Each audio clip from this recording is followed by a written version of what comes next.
When in business, have you ever felt alone and wondered what it would be like to have someone always available for you? What we're going to talk about today is the benefits of having a mentor available to help you throughout the business growth. I had been in practice for something like 7 or 8 years when I finally decided that maybe it was time I hired a mentor. And what prompted me to do that is I got to a point where I felt that I was working way too hard with not enough reward, and I started to wonder, well, maybe I'm missing something here to allow me to really thrive. And I think part of what really helped me make that decision was being an accountant. I remember within 2 weeks, I had met with 2 electricians, one that was doing phenomenally well, like making $300,000–400,000 of profit per year, whereas the next one was making next to no profit at all, despite them being in the same city, same environment, same everything. And then I got to thinking maybe I could also become better and become more like the electrician who was earning a fortune than what I was earning, and all I needed to do was learn a few skills. And that is what got me on the road to explore the possibility of hiring a mentor. And as luck would have it, I did come across a mentor by the name of Greg Kirkup, who was instrumental in the growth and the success that I had after starting to work with him. So what I want to do today is kind of maybe guide you to the reasons you may want to have a mentor, the difference it can make to your life. And also, an important question is, how do you select a proper mentor for you? So I'm going to be sharing you 5 reasons of why you should hire a mentor.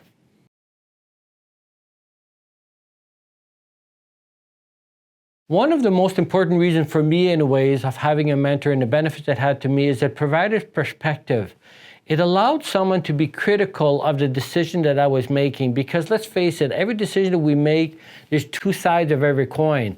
So having a mentor who's honest with you, who is not afraid of voicing the disagreement with the position you've got on any decision is extremely valuable.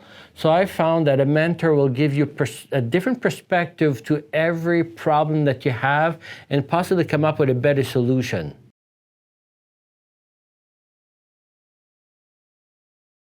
The second benefit of having a mentor is someone who will hold you accountable. Because let's face it, if you're having to make a decision, we are, as human beings, tempted to go the easy route. So one of the things that I found extremely beneficial with having Grant as my mentor is he would hold me accountable. So we would come up with a game plan, we would discuss what we were going to do, and he would hold me accountable to make sure I did all those things that I set out to do for myself. And it became quite clear to me that if it not had been for the mentor, a lot of these things that I had set out to do, I likely would never have done them, simply because they were very difficult or did not have the proper skills to execute them properly. So a mentor allowed me to be accountable to myself, because I was actually being accountable to him, strangely enough.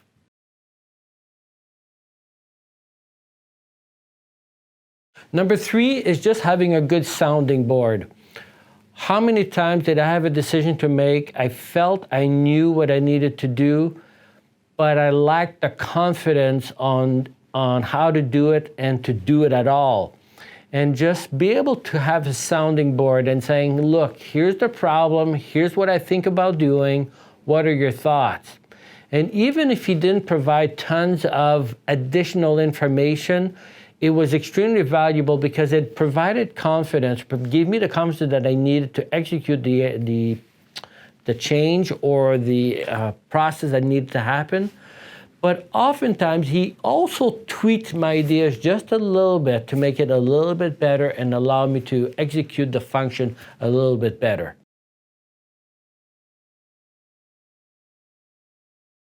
Number 4 is just to have an outside alternative, someone who's outside of your world, who is not impacted by all of the grinding that we're living from day to day. And I found that having someone on the outside looking in brought, like I said at the beginning, a different perspective, but being on the outside, in an additional perspective to what I was living and the decisions I needed to make.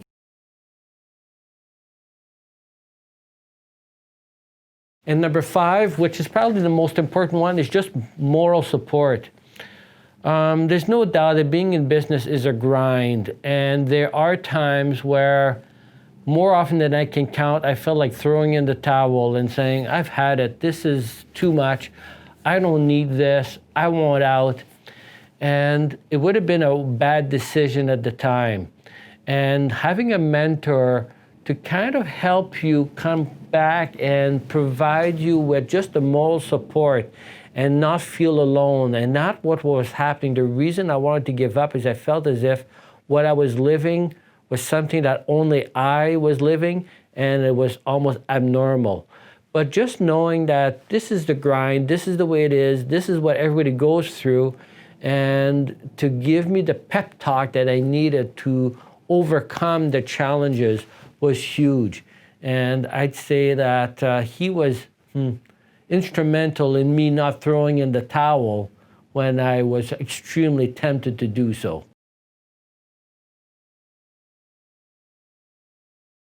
If you're getting value out of this video, I would really appreciate you liking this video and subscribing if you could. I would really appreciate that. So now let's talk about how do you select the right mentor for you.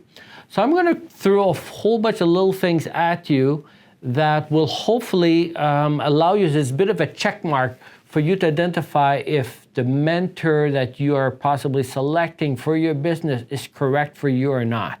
So the first thing that I would suggest that you look at when you're selecting a mentor is look at that person's values. Make sure that the values of that person that's mentoring you coincides with yours and coincides well. And what I'm talking about here by way of values is how he or she prioritizes things in his or her life. So for example, one of the things that I really appreciated about Grant was he did not see money as the only objective of being in business, that there was more to it than that, and there was life. So he understood that I didn't necessarily want to work 80 hours a week year-round, that I wanted to be able to enjoy life and so on. So in that sense, we shared the same values. The other thing that was really important to me is that my team has always been an instrumental part of why I was business, to give them support and be good to my team. And it was clear in working with Grant that he had the same values for his team.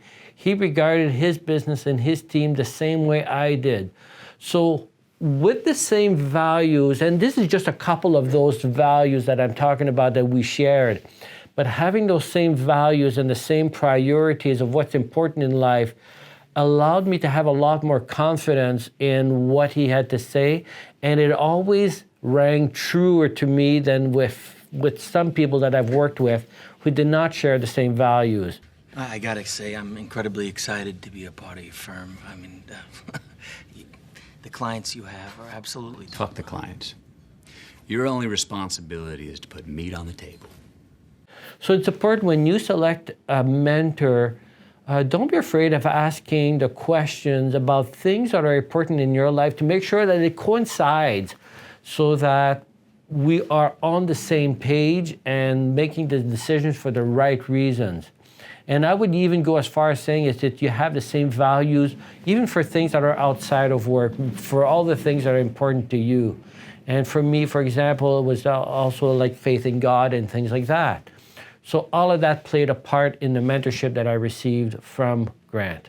The other thing that you definitely have to look at is the experience. So one of the things that I keep telling accountants and bookkeepers who are in business, for example, is that in order for you to be successful in business, is that you have to have, it's a little bit like a three-legged stool. So there are 3 skills that you need to master above anything else to be in practice. Number 1 is just technical knowledge. So if you're going to be an accountant or a bookkeeper, well, you better have good accounting knowledge, bookkeeping knowledge, auditing knowledge, tax knowledge. Whatever it is that you're servicing, that you're providing as a service, you obviously need to have good knowledge in that. And usually that's not where people fall short. And that is true regardless of the business you're in. So if you're a plumber, well, you need to know everything there is to know about plumbing. And if you're an electrician, well, the same thing applies.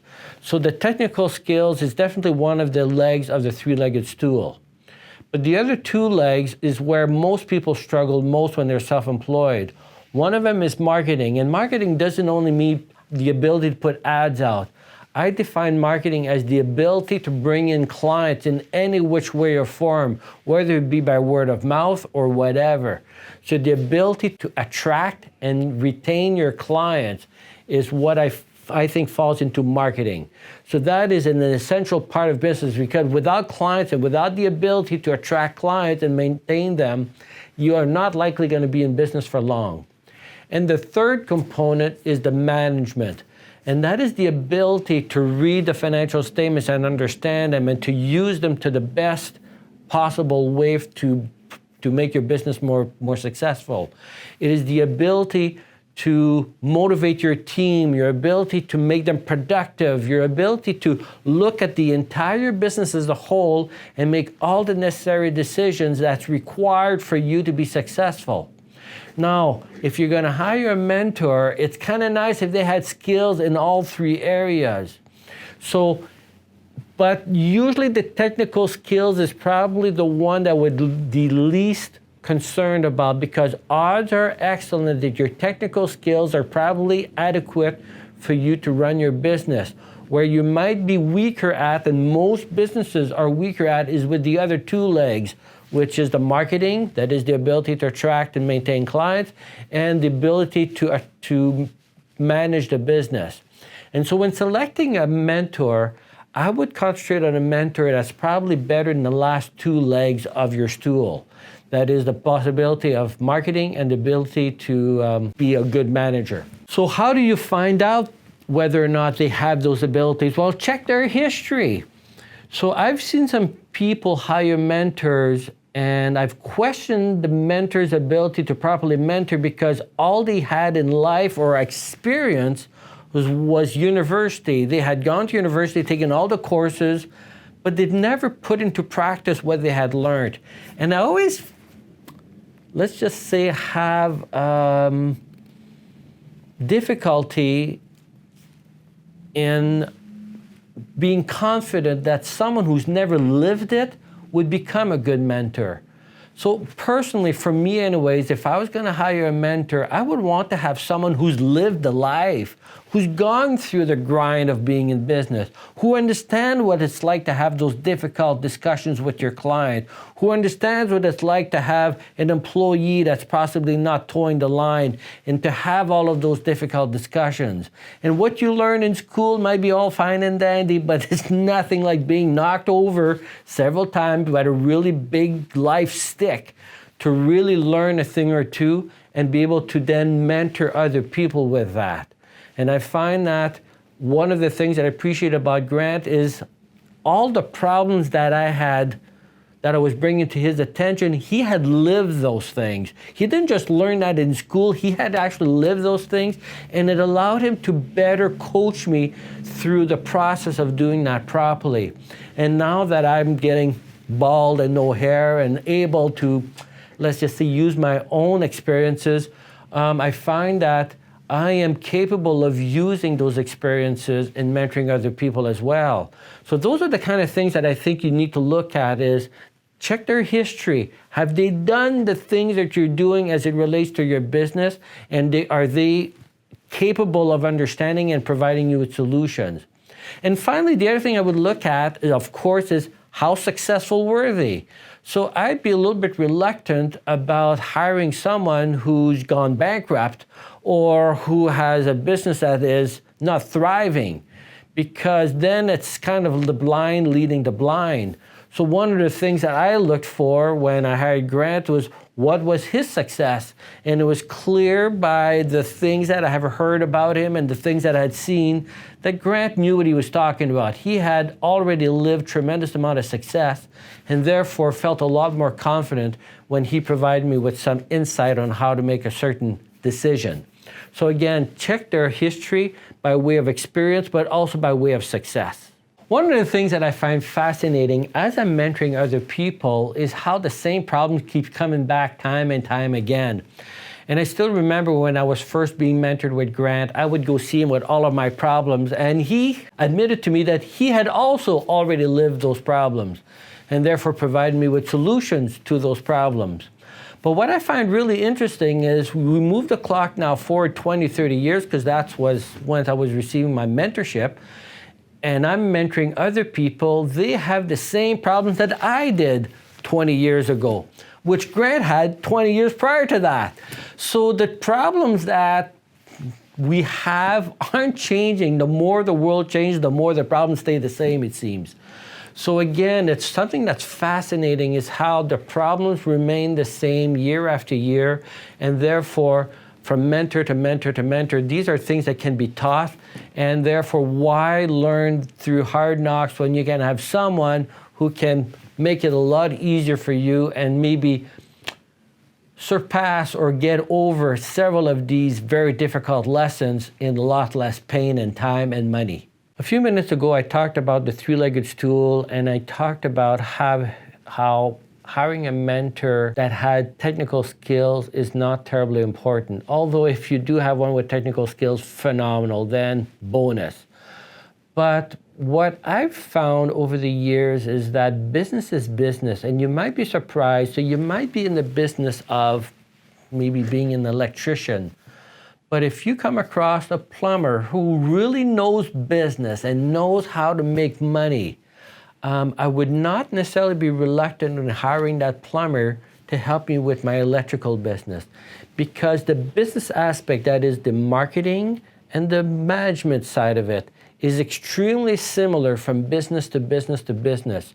So when selecting a mentor, don't necessarily restrict yourself to a mentor who's in your industry, although admittedly that would help because that person is going to understand your business more than anybody else.